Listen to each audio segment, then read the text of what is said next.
Hi everyone, welcome to the YouTube channel. In this video, we will see how to find your first message on Messenger.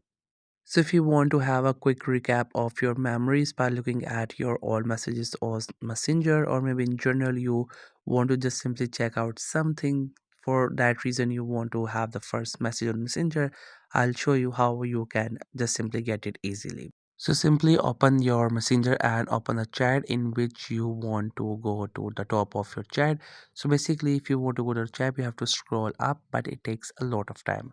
So the trick is you have to put your finger on that Wi-Fi icon and scroll up, and immediately it will go to the up.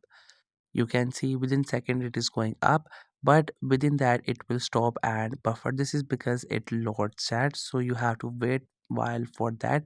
Otherwise, if there's no issue for the loading, you will go to your first message within second.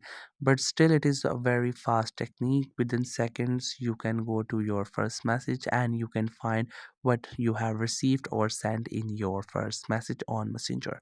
I hope you find this video helpful and informative. Make sure to subscribe to the YouTube channel for more informative videos and updates. You can leave a like, comment. If you have any queries, feel free to ask. Thank you so much for watching the video.